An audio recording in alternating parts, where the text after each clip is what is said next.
Salut les Rollis, c'est Indiana Rolls, j'espère que vous vous portez bien. Aujourd'hui, on va voyager ensemble, on va passer les brumes pour rendre visite à notre brave comte Strad von Zarovich. Vous me suivez?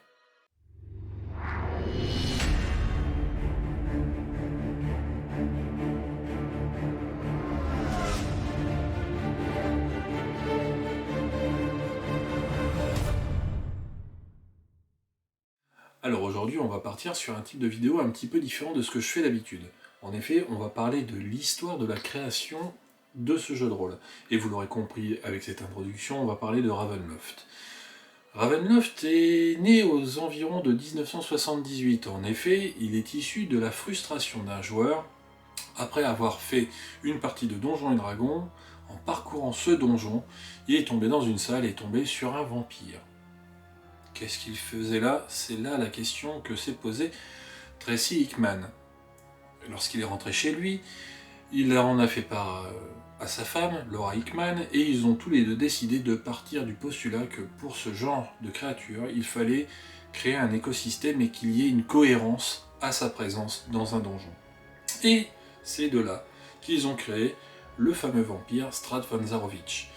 Et c'est ce premier supplément qui est apparu sur la première version d'Advanced Dungeons and Dragons. Et elle est ici, je vous la montre. Elle a été également sortie en français, et donc c'est un des modules classiques qu'on retrouvait à cette époque-là. Il y en a eu deux, ils ont fait Ravenloft, et ils ont également fait un module qui s'appelle Pharaoh, où là on est plus sur une momie, on va suivre une momie. Donc le premier module Ravenloft a été créé suite à une désillusion et une frustration de joueurs. Comme quoi, parfois quand on n'est pas content, ça peut amener à de bonnes choses.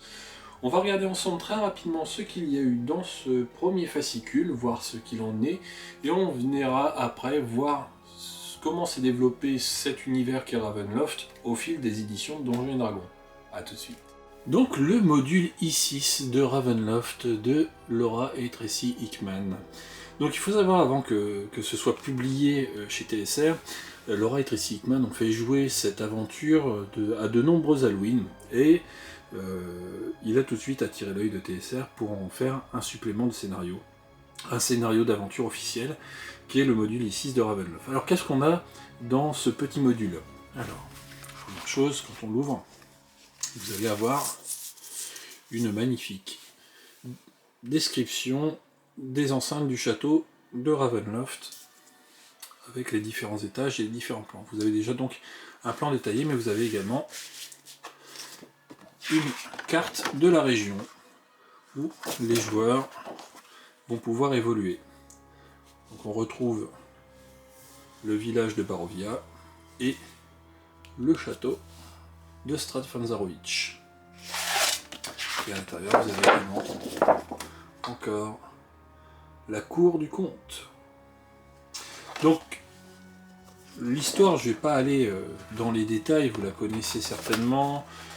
Les aventuriers vont être missionnés, être appelés à rejoindre le petit village de Barovia, et il s'avère qu'ils vont se retrouver prisonniers dans les brumes et rentrer dans ce fameux demi-plan qui est l'univers de Ravenloft. Et ils vont devoir chasser ce vampire et jouer une intrigue autour d'une charmante demoiselle qui s'est fait croquer par le dit comte. Donc au niveau de ce supplément, le premier supplément, bon, vous avez forcément un détail des règles. En amont, la créature qu'est le comte Strad von Zarovich. Vous aviez déjà à l'époque ce fameux tarot qui va influer sur où est le comte, où sont les objets, et vous allez à chaque scénario retirer ce jeu de tarot pour pouvoir faire des modulations au niveau de la présence du comte, ou à chaque fois que les joueurs vont aller voir le camp de Bohémien et aller voir la diseuse de bonne aventure. Et ensuite, vous allez avoir l'arrivée et le détail, trait par trait, de l'aventure, avec les différentes zones de la carte que je vous ai montrées. Et vous allez pouvoir commencer à évoluer dans ce module et scénario. Alors forcément, à l'époque, je vous rappelle qu'on est au tout début des années 80, les illustrations sont certes très belles, mais très tristounes puisqu'elles sont en noir et blanc. Ça simplifie également quand même l'impression pour ne pas avoir des modules très très chers. Voilà. Donc le but, si les aventuriers veulent se sortir de ce demi-plan, c'est de détruire le comte Strahd von Zarovich. Sinon, il risque d'être prisonnier ad vitam aeternam ici. Donc c'était un tout petit module à l'époque, il ne faut pas avoir peur de ça, forcément. Les scénarios tels que nous les connaissions à l'époque, ça restait des petits formats, des petits fascicules, sous ce format-là. Il faut savoir que ce module Ravenloft a eu beaucoup plus de succès que le fameux Pharao, vraiment un gros succès à l'époque, à tel point que Tracy et Laura Hickman ont sorti un Ravenloft 2. Il a eu beaucoup moins de succès. Donc ça, c'était vraiment la première apparition de Ravenloft à proprement parler. Je le répète, c'est une frustration d'un joueur qui s'est dit, mais pourquoi en traversant ce donjon, je rentre dans une salle et je tombe sur un vampire? L'histoire n'est pas précisée, mais à l'époque, le vampire, c'est quelque chose de costaud.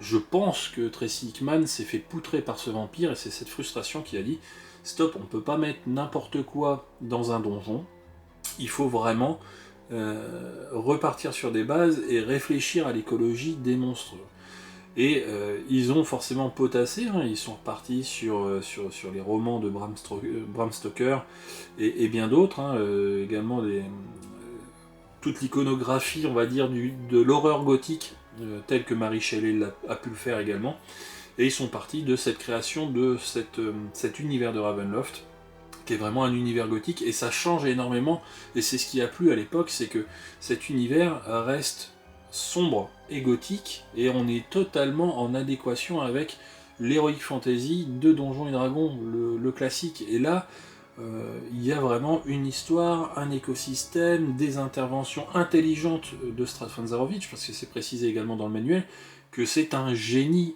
c'est quelqu'un qui va savoir quand agir au meilleur moment pour pouvoir nuire au PJ. Donc voilà, ça c'est vraiment le premier succès. On va maintenant évoluer dans le temps, passer dans le temps, et on va arriver sur l'arrivée de Advanced Donjons et Dragons 2, et on va voir ce qu'il en est au niveau de Ravenloft. Fort de l'évolution de la gamme Donjons et Dragons et de l'Advanced Donjons et Dragons vers une deuxième édition, Ravenloft jouit toujours de sa notoriété. Et là, la création devient de plus en plus grande, à savoir que on a, comme beaucoup d'univers tels que Dark Sun, les Royaumes Oubliés et autres, on a une boîte, Ravenloft, Royaume de l'Épouvante, en français, Realm of Terror en anglais, où là on va avoir, non pas le scénario, mais vraiment un cadre d'univers à part entière. On va retrouver dans ce module tout un descriptif de la région de Ravenloft, qui va être étendu bien au-delà de ce qu'on a pu découvrir dans la première version que je vous ai montré avant, mais vous allez avoir tout un écosystème développé, des familles, qui vont être des lignées et autres, présentes sur la région de la Barovie. Et vous allez avoir tout un écosystème, toute une création d'univers à part entière sur cette boîte. Je ne vais pas rentrer dans le détail parce que si je vous l'ouvre et que je vous montre tout, ça va être une vidéo qui va durer 1 heure, puisqu'en plus, après, on va aller sur les autres éditions de Donjons et Dragons. Vous comprendrez que, voilà, cette boîte-là est quand même la quintessence de Ravenloft. C'est vraiment la première boîte où on a directement la description de Ravenloft en univers étendu. Ce n'est plus un scénario, un petit module de scénario, c'est vraiment un univers à part entière qui a été créé en 90 avec Realm of Terror. À côté de ça, je ne vous montre pas, mais vous avez aussi une flopée de petits modules, comme ce que je vous ai présenté tout à l'heure, avec différents scénarios qui vont venir se greffer sur cette boîte de base. Bien sûr, au-delà de ça, il vous faut les règles de l'époque, de Donjons et Dragons 2e édition, en advance. Mais déjà, vous allez vraiment avoir cet univers étendu qui est beaucoup plus riche est beaucoup plus décrit que ce que nous avions dans la première version. Ensuite, nous allons passer sur DD3 et 3.5, et là, on va voir que déjà TSR n'existe plus, on va être chez Wizards of the Coast, et il va y avoir quand même beaucoup de changements. On retrouve tout de suite la 3e édition. En 1997, TSR est racheté par Wizards of the Coast, et donc tout Donjons et Dragons va basculer chez les sorciers. Bref, on va avoir une cessation des droits de Ravenloft qui va pas passer vraiment sur le coup de Donjons et Dragons, mais ils vont le moduler et ils vont créer ce qu'on appelle le Sword and Sorcery, qui va être une sorte de gamme annexe à Donjons et Dragons, et ils vont sortir le Ravenloft sous Sword and Sorcery. Alors, que dire de cette version-là? La 3.5 et 3 de Donjons et Dragons reste l'une des plus connues, celle qui a eu quand même un énorme succès. En termes de maquette, on va être sur une maquette qui va, à titre personnel, pas trop me plaire. Pourquoi? Parce qu'en fait, esthétiquement parlant, on va perdre de sa superbe. On va rester sur le lore de Ravenloft, hein, mais je trouve que ça a été un énorme gâchis, cette version 3, 3.5 de Ravenloft. Après, c'est qu'un goût personnel, mais on a eu tellement de jolies choses qui ont été faites avant que voilà, c'est pas ce qu'il y a de mieux. Et bon, c'est du D20, tout ce qui est de plus classique, tout ce qui est de plus bêta. Et malheureusement, sur cette 3.5, il n'y a pas eu énormément de choses, encore moins en France. On se souviendra donc de celui-ci, hein, qui est le décor de campagne, le livre de règles de Ravenloft. Il y a également eu l'Arsenal von Richten, etc. Mais on a été, nous, personnellement, enfin en France, on a été quand même les parents pauvres de Ravenloft qui a commencé à disparaître des radars. Alors, pourquoi ce phénomène-là? C'est des suppositions, mais il y a eu d'autres jeux qui ont commencé à se lancer. Il y a eu aussi, au niveau des années 90-2000, une grosse baisse de l'activité jeu de rôle, hein, il ne faut pas le cacher. Et est-ce que ça a été le début de la fin de Ravenloft? Voilà.